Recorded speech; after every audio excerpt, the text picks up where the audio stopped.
We just sold out our entire spring plant sale in 48 hours and had to shut the store down 5 days earlier. In this episode, I'm walking you through exactly how that launch was built from the emails to the offer to the behind the scenes decisions. So you could do something like that too. Let's get started.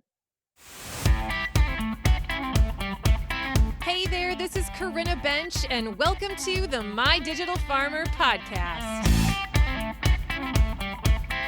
In today's market, it's not enough to just grow your product. You've got to know how to sell it too. Welcome to the My Digital Farmer podcast, where we reveal online marketing strategies and tips to help farmers like you get better and more confident at marketing. Learn how to find more customers, increase your sales, and build a strong brand for your farm. Let's start the show.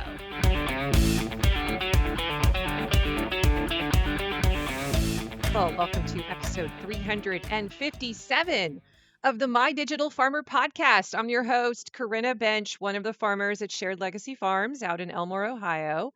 I'm also the founder of MyDigitalFarmer.com, which is all about trying to help other farmers like you get more confident in your marketing and your sales strategy so that you can grow a profitable business. How's everyone doing?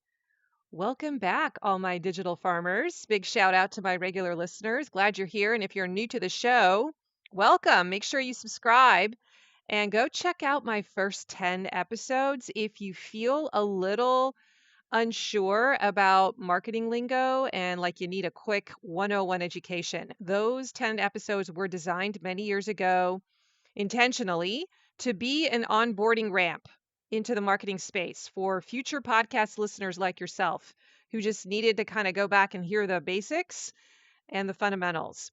So that's a great place to start. And then you can kind of jump around in the archives and choose what suits your fancy. Another great way to learn the ropes is just to get onto my email list, because when you do, I have an email nurture sequence, like an automation that will drip out over the course of 3 months. And you'll get an email every week that gives you like the next piece of information that you need to know. They all build on each other. I'm giving you tips. I'm pointing you to the really good episodes. I'm sharing the fundamentals. I'm giving you freebies and gifts and free trainings and all kinds of good stuff. So subscribe to that. You can go to mydigitalfarmer.com/subscribe, and that's free, and that'll get you into that onboarding sequence. Today's podcast is sponsored by my friends at Localine. A new year is the perfect time to streamline your sales and grow more profitably. So if you run a CSA or you sell wholesale or manage both, Localine helps you streamline your sales and scale with confidence. In 2025, farms and food hubs that used Localine grew their sales by 33%. Building on the 23% growth they saw the year before. Average order values increased by 31%, I know mine did, and total order count grew by 9%. Look, real results across operations of all sizes.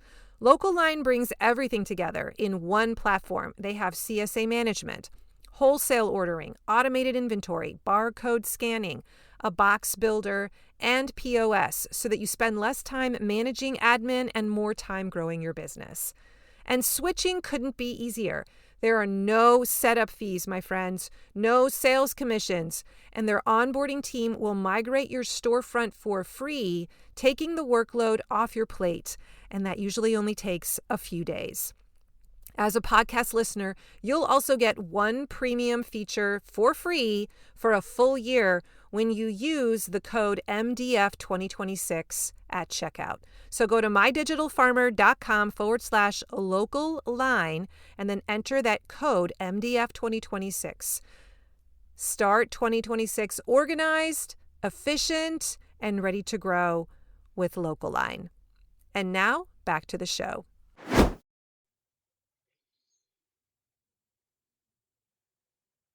Today, I want to pull back the curtain on one of our recent farm promotions that we do every year, our spring plant sale, and show you how it actually worked, what we did differently this year.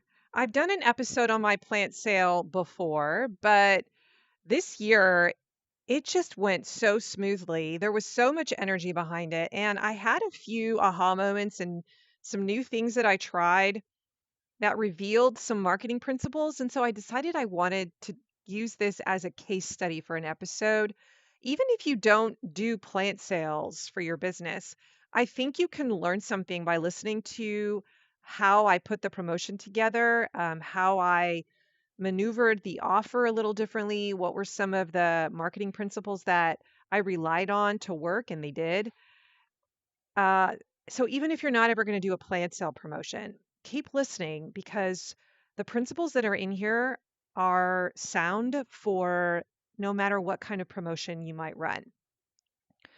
Um, so this wasn't just me tossing up a few social media posts in my private group or sending a one-off email that said, "Hey, the plant sale store is open." This was actually engineered as a real launch with intentionality. So I had a pre-launch runway, and if you don't know what that is, I teach this framework inside of Farm Marketing School. There's a whole project now called How to Launch a Promotion, and it teaches the launch framework. So we had a pre-launch runway, we built anticipation, we engineered an actual offer. I was actively managing inventory during the cart open phase, creating all kinds of energy, doing some social media. And the result, in short, was that we sold out of all of our inventory in 48 hours. And I had to close the store 5 days before the cart was supposed to officially close because we just literally had no more inventory. I mean, I had like 2 zucchini plants and one random tomatillo, not enough to really keep it open. So I just closed it.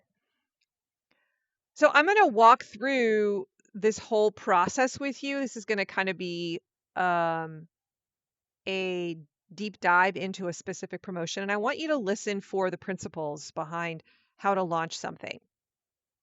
Let me start out first by just letting you know what our goal was. One of the things that I teach inside of this launch promotion project in Farm Marketing School is that we start out with a goal. We always know what is it that this launch or this promotion needs to do for me. And in my case, I needed to generate $11,000 in sales. Frankly, we could sell a whole lot more than that, but we're limited by greenhouse space.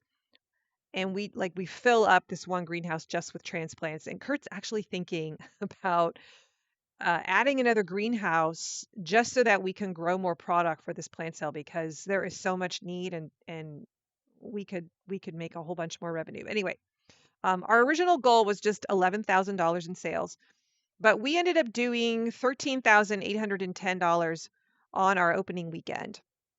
Our average order value was $72, and that's up quite a bit from $55 last year. And here's the part I really want you to hear. I did this almost entirely as an email promotion. So I had about 4,000 people, maybe a little less, getting the email promotions. And some of those people were CSA members who were inside of my private Facebook group who were seeing social media posts in that group as well. Okay. But a lot of the people on the email list are not in my CSA. And so they were not seeing social media. They were just getting this announcement through email. So basically today I'm going to walk you through exactly how I built this launch. I'm going to talk about what worked really well. There were a few things that were messy and what I hope maybe you can steal for your own next farm promotion, whatever the product might be. So the first principle that I want to point out to you as we get started is that this was a launch, not just a sale. And I think this is a big mindset shift we don't want to overlook. Most farmers think, oh, I'm going to do a plant sale. And then what they actually go and do is they post a few times, they send one email, they open the store kind of on a random day when they think, oh, I'm ready to open the store. And they hope that people will show up. And that's not a launch. That's just like, oh, I've decided to sell something. I'm just going to open my store. I guess we'll call it a sale. A launch is more intentional. It has phases. So it has what's called a pre-launch phase. It has a buildup of anticipation where you're teasing the offer, you're making people aware of what's coming, but they can't buy it yet, so that they get educated and they get excited and they feel the urgency and the scarcity. A launch has an intentional offer, and that offer expires at a certain point. So that creates a reason for someone to buy during this window. And there is a defined cart open window and a point when the cart closes. And a launch also has a sequence of communication. There is a rhyme and a reason for what we say when we say it, in what order. So I approached my plant sale promotion like a launch campaign. I used the formula that I used for my CSA early bird renewal campaign, the same formula I used for my recent monthly chicken share and pork share promo, the same formula I used for my online store credit membership, which was a new beta launch we did this year, and it went crazy and sold out really fast too. It's the same formula. This is the formula that I teach inside of Farm Marketing School in our new project, which is called the Launch Formula. There is a framework for how this is done. Okay, the second thing I wanted to highlight is that for this year's plant sale promotion, I decided that email was going to be the engine that communicated the offer. And I really want to emphasize this clearly. I could have decided to really go all out and showcase this offer on my public facing Facebook page so that random people who aren't on my list yet could find out about it and just click on the link and go to the store and start buying. But I decided no, I only wanted to market this to people who had made an investment and gotten on my email list. And then I also marketed it to the private Facebook group where my CSA members live, because they are my kind of my VIPs. And that's it. So yeah, I posted a little on social media, like on the public facing page in the week before, but that stuff was mostly just to drive people onto the email list because I wanted control, I wanted attention, I wanted focus. And email is where people actually see the message, they get to read the details of the offer, they're actually going to click. So what I was doing on the public facing page about 2 weeks before I opened the offer is I was just kind of saying, hey, a plant sale is coming and I'm going to be sending out a catalog. If you want to get the details and see what the inventory is so you can map out your garden, those plants are going to fly off the shelf really fast. So you're going to want to have a plan before you go to the store. If you want that, you got to be on my email list, right? And I refused to give the details publicly. It was just sort of, hey, this is coming. If you want to plant a garden, if you want certified organic transplants, which is like hard to find in our area, or if you know someone who does, just the way to do this is to get on our email list because these are going to sell out fast. Okay. So instead of trying to like shout into the void on social media, I concentrated my energy and my messaging where I already had eyeballs, where I had trust. And that was my email list. And I think that's why this worked. It also just was a huge time saver because I didn't have to do a lot of extra energy on my public facing pages too and create all that content. I could really just focus on email. Okay, so I want to talk a little bit about the pre-launch phase.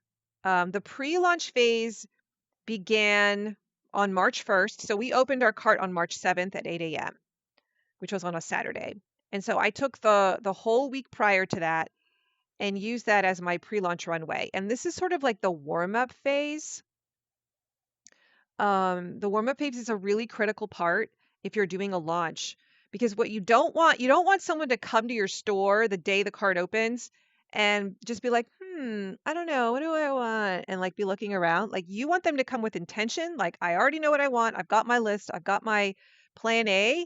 And if plan A is sold out, I got my plan B. Like they're ready to buy and they are chomping at the bit to buy because you've created this sense of urgency and maybe even a little bit of fear of missing out. So they are there with intention.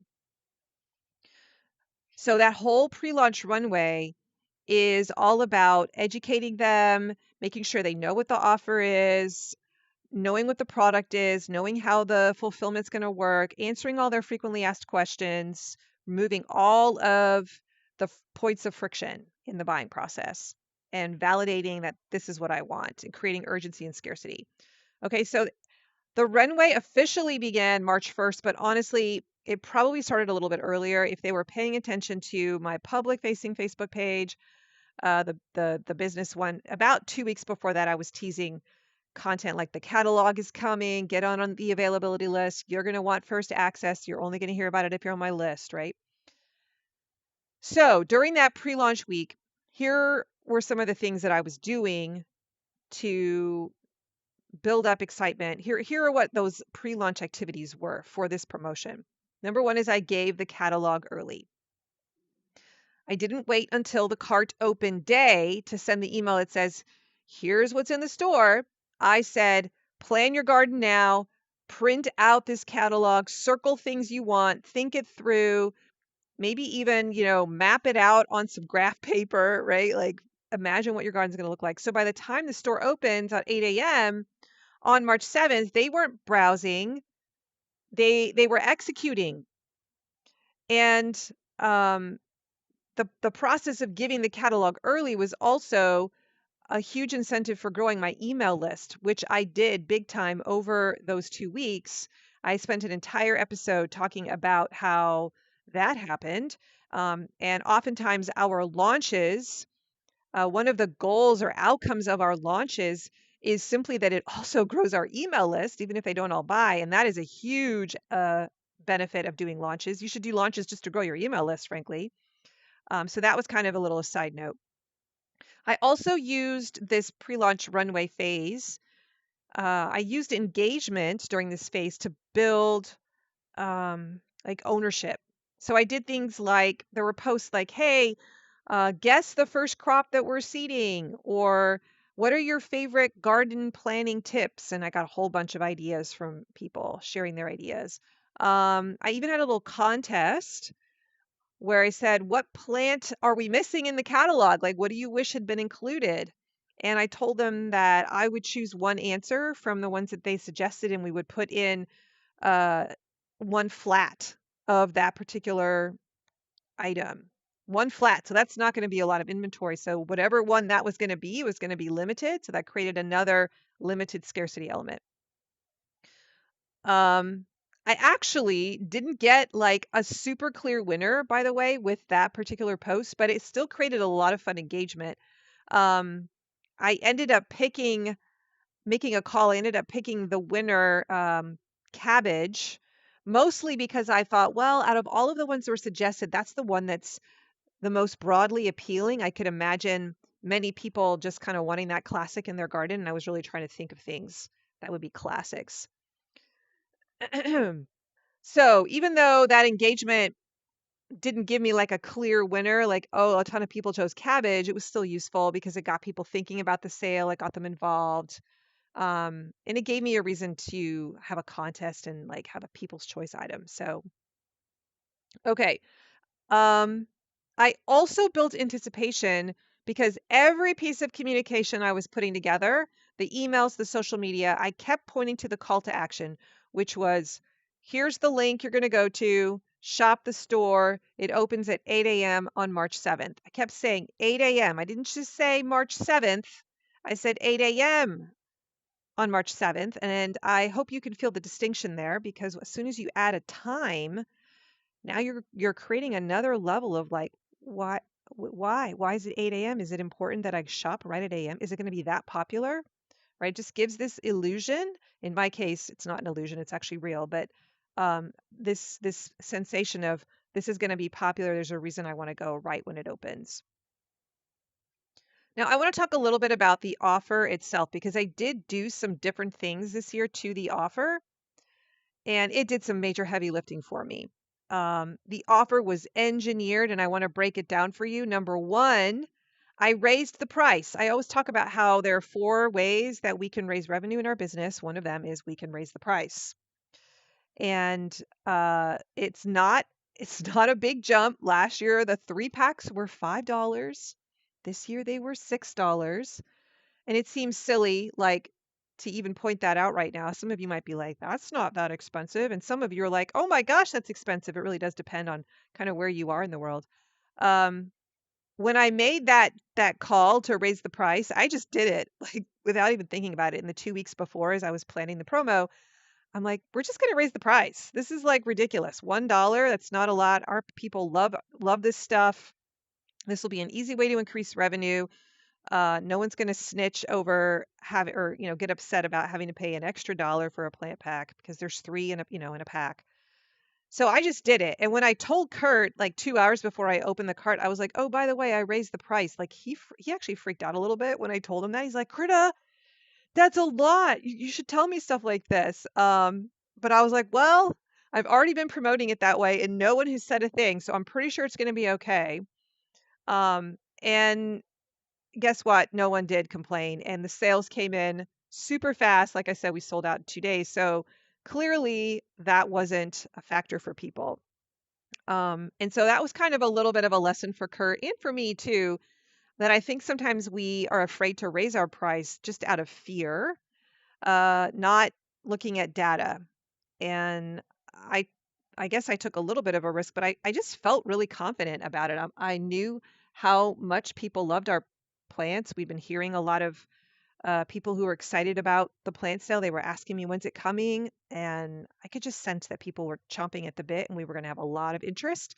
And so I thought, you know what? This is a way for me this is an opportunity for me. I can raise the price. That's going to maybe scare a few people away, but it's going to end up bringing more revenue. So I went for it and it worked. So the second thing I wanted to point out is we created a bundle this year. I've never done a bundle in the spring plant sale, but I decided to create what's called the Starter Garden Combo. I don't know if I like that name now, but I priced it at $60. It was a 10 pack, and it was basically me curating 10 of our most popular plants into one pack. And I really did kind of look at what are the most popular sellers in years past. This was meant to be like for people who come in and are like overwhelmed and like, I don't know what would be good things to put in my garden. And if they're really a beginner customer, and instead of them just choosing like 5 or 6 items, I wanted them to see this starter thing that was 10 and end up buying more stuff because there happened to be 10 because I decided there would be 10 in the starter pack. And, to be confident and be the curator of the best sellers and say, look, these are the ones that most people like. These have a great track record. These are delicious and tasty. These are the ones you should get. And I remove that friction from someone who's overwhelmed by gardening and they can just say, done, that's the one I'm going to get. Now, there's also a little bit of efficiency here because people know that these fly off the shelf, that things were going to disappear quickly. And so if they're in competition with a bunch of other people at the same time who are all shopping in the online store at the same time, and they can just go and with one click put 10 plants into their cart and check out, they're going to beat the other people who are having to add 10 different items one at a time, right? So there's a little bit of logic there that I actually hinted at in some of my messaging. Like if you want to beat the rush, this is the fastest way to do it. Just stick this bundle in, and then maybe you can tag on one other little item. I'll talk about that in a second too, which many of them did. Now, I also positioned this product, the bundle, at the top of the store. It was the first thing they saw, and I did that on purpose because it became the price anchor. If you don't know what a price anchor is, I have a whole episode about that. I'll link it up in the show notes. This was a psychological move on my part. You put the expensive thing first, and that then positions the items behind it, which are priced lower. They feel differently, that price anchor up top, so that everything else kind of felt like a steal. Now, we sold 16 of those bundles, which was frankly more than I expected. I put 20 in the store, so I was very happy with that. But I think most importantly, it influenced everyone else's cart. So let me talk about that. Today's podcast is sponsored by Farm Marketing School. Before we wrap up today's episode, I want to talk to those of you who are thinking, okay, I get it, Corinna, I need a better marketing system. If you've been listening to this podcast for a while, you know I don't believe in random point and shoot marketing. I don't believe in just posting and crossing your fingers and hoping. And I definitely don't believe in working harder every season just to feel the same stress again. And that's why I created Farm Marketing School. It's my monthly membership where I teach you step by step how to build a connected marketing system for your farm. Not just more ideas or fluff, it's a structure. Inside FMS, we start with a sales funnel audit so that you can map your entire customer journey and see what's working, because you probably have some things that are working and what's missing. And then you build one focused marketing asset at a time. Your weekly email system, your promotion calendar, your product ladder, your lead magnet, your social media plan that actually supports your whole system. And each of these projects is designed as a 30-day finish line. So you don't overhaul everything overnight, you build intentionally to the plan. And over time, those pieces start to connect. And that's when the flywheel starts spinning.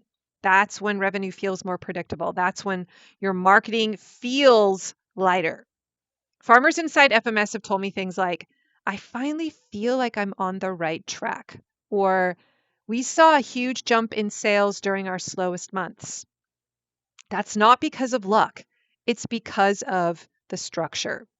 So if you're the kind of farmer who has proven that you can grow something, but you're bumping up against the ceiling of now what, this is for you. It's $69 month to month. There's also an annual option if you know you're ready to commit. And you can learn more about Farm Marketing School and join my amazing community of farmers at mydigitalfarmer.com/FMS. All the details for how it works is there. That's mydigitalfarmer.com/FMS. And now back to the show. I added a threshold bonus. So part of my messaging, there was a special offer in the emails that went out that said if you spend $75, you're going to get a free basil plant.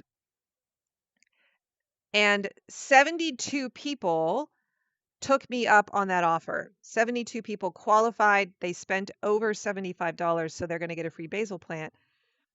And the basil plant sold out. Like, it was one of the first herbs to sell out in the first few hours. And so you could still get a free basil plant if you bought over $75, right? Like, that offer still stands. So that was kind of a fun little leverage point there. And I told people about that. Like, hey, if you see the basil run out and you end up getting this, hitting this threshold, you'll still get a basil plant. It's just going to automatically be added to your order. So that basil wasn't just a gift. And this is what I want to emphasize. It was an AOV lever, an average order value lever that I could pull. So people would think to themselves, oh, I'm at $66. I might as well just add, a couple more things. And that's how you nudge behavior and get people to put one or two more items into the cart, which raises the AOV a little bit higher. And then finally, I used scarcity. I pulled the scarcity card. So we grow to order for this particular promotion. We have limited greenhouse space. Some items are genuinely harder to produce, like the tomato variety packs, where our 3-pack sell, we have, one chocolate cherry, one sun sugar, and one just basic red cherry. And those are kind of a pain to like retransplant into those packs. So we don't do a lot of those. Those are just, I think we had like 24 of those. And when they were gone, they were gone. So when they sell out, I don't restock those because Kurt's like, I don't want to do a bunch of those. That's a pain. We'll just offer them. And that's kind of a first come, first serve thing. And so that was a real scarcity play. Like, I could talk about that in my emails and say, if you want the tomato variety pack, you really got to get in there in the first probably half hour, because there's only 24 and they're going to go really fast. And once those sell out, you can still get those varieties, but they're going to be in 3-packs. Now you got 3 plants of red cherry tomatoes. It's a lot more But that was a type of scarcity that worked really well for us. Okay, so those are just some of the highlights of my offer. I want to briefly just mention the email arc. So this is one of the things I teach in the project in Farm Marketing School as part of the launch. Like, what kinds of stuff then are you emailing? I sent 5 key emails. Each one had a job, and they all fired in the pre-launch phase. Yeah, I don't think I sent one 2 minutes after cart opened, just to announce that the cart was finally open. But all of this came out before we actually officially opened to the store. So Tuesday's email, its purpose was to basically explain how it worked, the overarching plan, and the catalog, give the catalog. It talked about what the pickup dates were going to be, how pickup worked, explained the basic offer, the bundle, like it was like the everything you need to know about the offer. Then I sent one on Thursday, which focused more on the bundle. It really talked about the bundle. It was a new item and how there was a reason to maybe go for the bundle if you're new or if you're trying to beat the crowd and beat the rush. And then I also talked about that free basil and that bonus. And the goal of that one was just to try and encourage people to want to increase their cart size. Because if they're already at $65 or whatever, they're going to be like, what's another, you know, what's another $10 so I can get that free basil? Like that's an easy yes. And if a whole bunch of people do that, well, that increases your revenue significantly. Friday, I think the email said set your alarm, and it was just kind of a urgency play, like, hey, there's going to be a lot of people wanting to do this. You're going to want to take care of this. Here's the items that are going to fly off the shelf. If you want a basil, if you want a rosemary, if you want this variety pack of cherry tomatoes, like history has told us they sell out in the first 20 minutes. You got to get in there tomorrow at 8. Okay. And then on Saturday, I sent the email that said, hey, we're live. The store is open, gave them the link to the cart. And then on Sunday, I had an email that was ready to go that just talked about low inventory. The bonus is ending tonight. Don't forget, you have to spend $75 to get that free basil by the end of Sunday to qualify for it. And the goal of that was to just capture the stragglers. As it turned out, I didn't have to even send that one because I could tell that I was going to sell out imminently that evening. And so I chose not even to send that one.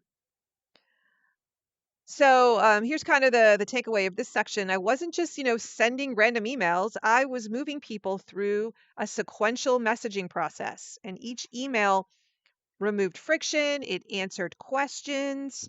It increased urgency. It created clarity. It was building confidence.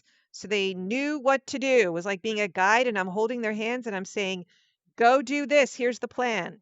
So there was absolutely no question what they had to do and when they had to do it. The next thing I wanted to point out was that launch day, so the day that the cart actually opened, was not a passive day. This is often the case when I'm launching some of my bigger promotions. I don't just like set it and forget it and go off and just do some farm chores. I'm paying attention and I'm kind of active in the store. I'm watching what's happening. I'm watching my inbox. I'm waiting for questions. I'm waiting for technical problems or texts from customers who are having issues. And this is something that a lot of people don't think about. So I just want to point it out here. I don't think I've ever had a launch day that went perfectly without any problems. There's always some sort of like either technical issue where someone can't get stuff working, or they did something wrong, or they did a double order, or they want to change their site or whatever. So I'm just available. I'm watching the email flow and I'm responding. I'm making adjustments. And so it felt a little bit scrappy this year. Watching the sales come in real time, I was actually downloading pick lists about every 30 minutes on Local Line on our store because I was trying to track what was selling, what was getting close to zero inventory. I had to make some decisions based on last year's sales on how many flats to put in for, each of the different types of transplants. And I did my best guess. But then when I actually turned on the store and I saw what was moving, there were some things that were way more popular than others that were quickly heading to zero. In the meantime, I had two or three extra flats of kale that was just sitting there. And so I was kind of adjusting inventory based on what was flying. I would lower the amount of kale, for instance, and add another flat in of the sun sugar cherry tomatoes as I saw them approaching zero. The Olympus pepper, the red pepper, was another one that I just kept going. The cucumbers, oh my gosh, the Market More cucumber, I just kept replacing that one. The San Marzano tomatoes, I just kept shoving inventory in, and then I'd have to go and reduce it somewhere else. Because, like I said, we only have so much space in our greenhouse. And Kurt's like, this is the number of flats we can fit in there, so we cannot oversell. So I was kind of having to do a little bit of that. So just borrowing flats from slower items, reallocating inventory. And one of the reasons I did this was because I didn't want the store to feel picked over. That if someone came in later in the day and saw, oh, everything good is gone, but there's still obviously inventory in there, but it's for things that they're not really excited about. It's not the best sellers. And then their cart shrinks because they're only going to get the things that they really want. They're not going to go for the kale and the tomatillos. So I was kind of protecting the perception, the experience of the store, and frankly, I was really trying to keep the average order value high. So that was a little bit messy. I was doing math in my head, trying to keep the flats even. That was really fun. But it mattered, and I think it's ultimately one of the reasons why our AOV jumped so high. Um, and I had to be kind of on deck for a good 4 or 5 hours that whole morning as that was all fluttering around. So I just want to put that out there into the space that don't just, have an important promotional launch and then just walk away. Like keep your eye on it. If there may be some things that you have to adjust. So here's what the numbers told me. I want to just compare 2025 sales to 2026 because there's a pretty interesting data here. So in 2025, we grossed $10,900 in sales.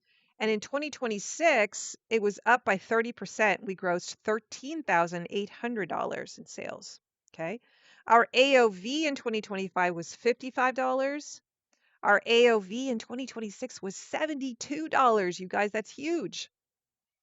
But this is interesting. The average number of items in 2025 was 8.7, and in 2026, it was 8.9. So that's kind of fun to look at those numbers, right? Because what does that infer? Here's what's interesting. People didn't end up buying more items, but they spent more money. So that tells me that the growth came from a few things. It came from a combination of pricing, increasing my price, of bundling, so creating that starter combo pack, which we didn't have last year, and price anchoring it. The growth came from having a bonus threshold of $75. So that AOV was 72. That's really close to that bonus threshold, isn't it? And just better merchandising in general. The growth did not come from more traffic. It did not come from more customers. In fact, I did not grow my new customer base very much at all this year. But it was just better strategy. So that's something I want to work on next year is trying to get more brand new customers to buy. That wasn't the case this year, but hey, I'm still happy because I increased my revenue by 30%. Okay.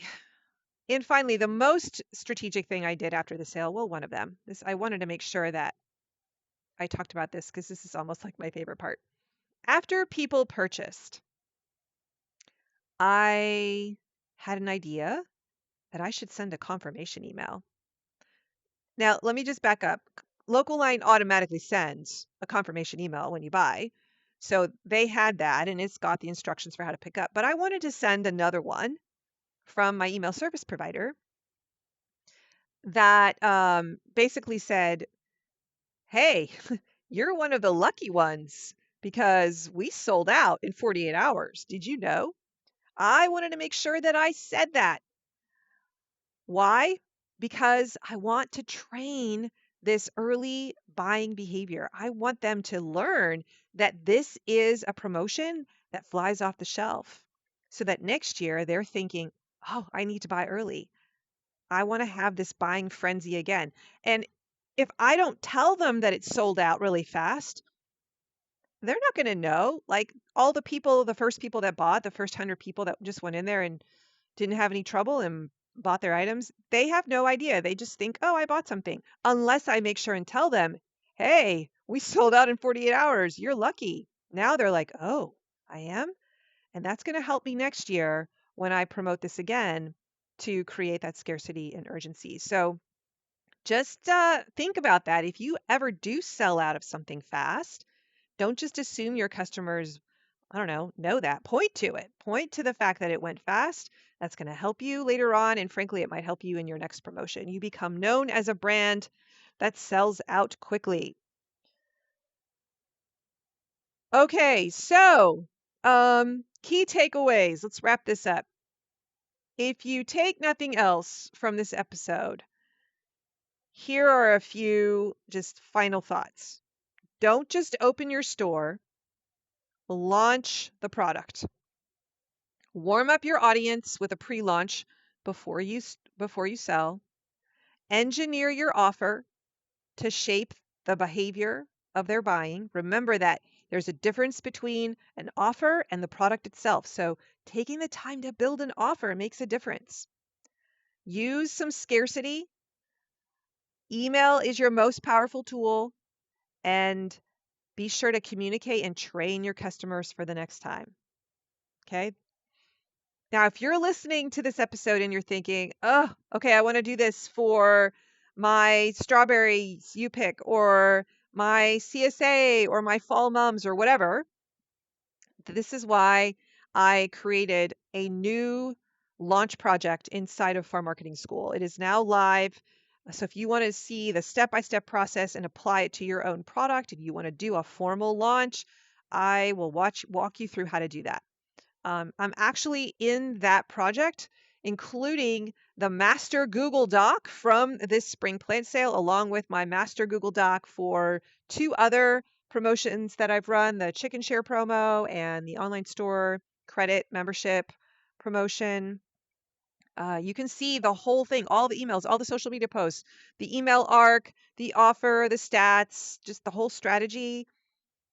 So I teach you all of it. So if you want to have the template, that is a great place to go to learn it. And you can study how I built the email sequence, how the timeline works, the social media, and so forth. So you don't have to guess your way through this process. You can model the formula that actually works. So if you want to learn more about how to do that, just go to mydigitalfarmer.com/FMS and enroll for a month. Just go get the stuff from that project. You can come in and out. Just get the info for that one asset and you'll be on your way. So let's wrap this up. Here's your question for the week. What is one product on your farm that deserves a launch, like a real launch? I don't think you need to do this whole shindig for, I don't know, just like a weekly special. If you're just going to have a special on watermelons this week, like we don't need to have a humongous launch. This is for stuff where you've got a significant signature offer, you're going to make some major bank, you've got big revenue goals behind it, and you need to build some energy around it.